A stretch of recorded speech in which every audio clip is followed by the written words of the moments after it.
this is now the turnaround point for this project. By turnaround, that means instead of taking it apart and painting things and fixing things, it's time to put it back together. And my calculation usually is it takes about 5 times as long to put it together as it does taking it apart. But anyways, cleaned up these parts, had a little trouble on this one. This was the last thing I painted. I forgot these darn things. So I got in a hurry and I started putting the clear on there. This is that cranberry from Rust-Oleum come out of a spray can, but you might see some traces of some lifting on there. And that's because it just simply wasn't dry enough. You have to make sure that that color coat is really dry in order to put that clear on there. So when it says wait, I don't know, 4 days or something, better wait a week, maybe 2 weeks, and let it sit out in the sun and get nice and cured good before you do that. So I had to do some sanding on there and then resprayed the clear on. So now I'm taking off that masking tape there that I put on to protect those threads from the paint, because I thought that might give me a hard time putting it together. And I'm ready to take this coat hanger off there. So I put all these parts, as you may recall, in a big cardboard box and had all this stored, but these are just a lot of the parts that I've already worked on and cleaned up, polished up. I've got all my chrome plated parts here, made some little bushings for the suspension. All that stuff's all done. So it's kind of like Christmas getting all this out, because you kind of forget what it was you fixed up. And the main thing I wanted was this. It's kind of a model number plate, I guess. It's got the model number from Puch in Austria here, and I've got to put that back on the frame. So I have some solid rivets in here. I could put it on with solid rivets, or maybe I'll use pop rivets. I don't know. They didn't have pop rivets in 1955, so I got a lot of work already done here. These are the bearing races, so I'll probably have to mess with them along with putting on this model number plate, because apparently I've gotten brand new steel balls for it. I could never get the bearing races cleaned up good enough to suit me on here, particularly on the upper race, and so I got some new races there. I'm going to put them on, and that's just one of the things I got to do, because I got to put the forks together on it so I can get it on wheels.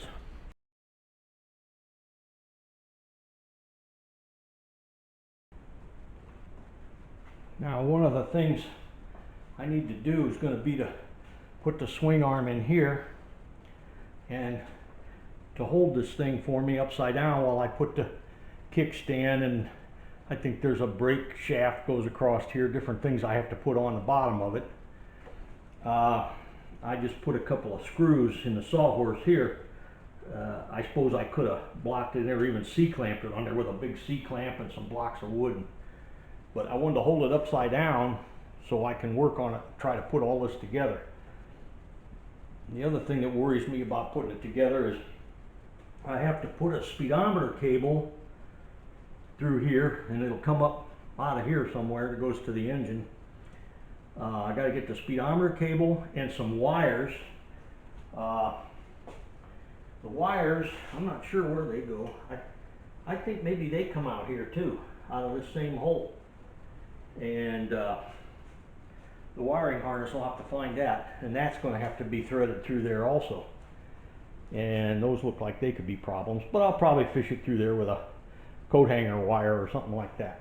Greasing up my bushing for the swing arm I'm putting in there. This is the swing arm shaft. You see it has grease fitting holes in it. I drilled and tapped them to put a standard zerk in there, because the things that are on these bikes are some kind of metric thing, and I don't think they really fit our grease guns. And so that I can offer up this stuff to put it back on the frame. And I don't think any of them were greased. It was for nothing. So I'm greasing it up, and I'll probably smear some grease. The grease I'm using is Lubriplate, but I'll grease this up good, and then I'll install a swing arm on the chassis when I get this put together. Let's put the swing arm on here. The rubber, some of the rubber parts, they had rubber washers on there, which they're pretty old and cracked, and so I used dash number was 211 O-rings, and I put here and here on there. I think maybe the rubber's there so that it won't rattle or something. I don't know what the purpose of that is. In here, I used some PVC pipe and turned off some little spacers to go in there. I suppose I could have made them out of brass, and I think they had steel washers or something on there, but I used the plastic because it won't rust or anything. But you know, you want this thing to move easily, but I don't want it going back and forth. So I've got these cinched up, and there's lock nuts here. These are double nuts, so it's lock nutted on there. Hey, there's always a part that sometimes I miss painting, and this one I haven't painted yet, but this is important because this bracket goes across here, and it's tying in this section of the frame with this part, you know, where the swinging arm is, to add strength to this right here, because it's just a big U-cut in there. Rubber plugs are supposed to go in the ends of this tube here on the swing arm, and the rubber's really shot, so I made a couple of plugs here just out of a piece of Delrin plastic. It won't look quite the same as rubber, but pretty close. You can shine that up pretty good, and I'll see if I can put it in the end of that pipe right there. I put the bearing race back in here in the steering head. I tried to stone it, but as you can see, there are marks on here where the balls were. These things never get greased. People don't take their steering head apart and grease those ball bearings in there, and they really should.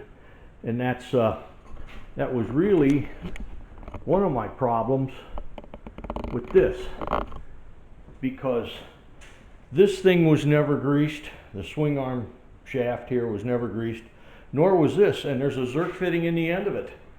So I changed these Zerk fittings to use standard American type Zerk fittings that anybody has a grease gun can fit, and pump grease in there. Maybe then they'll do it, I don't know.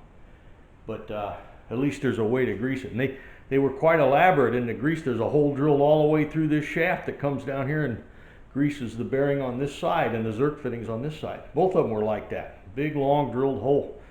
Yeah, I don't know who machined that, but it took a lot of work. This is the way this thing stands up tonight. I've got the center stand on there, which has a spring. Pull it back.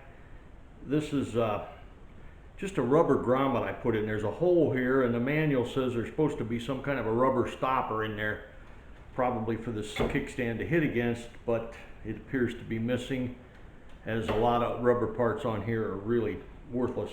They're just too old. This thing's made in 1955. You can't expect rubber to last forever. But anyways, I replaced it with a rubber grommet. That's what's in there now.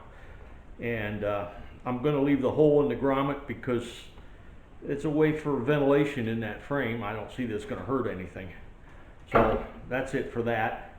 I've got this is for the brake linkage here to put the rear brakes on.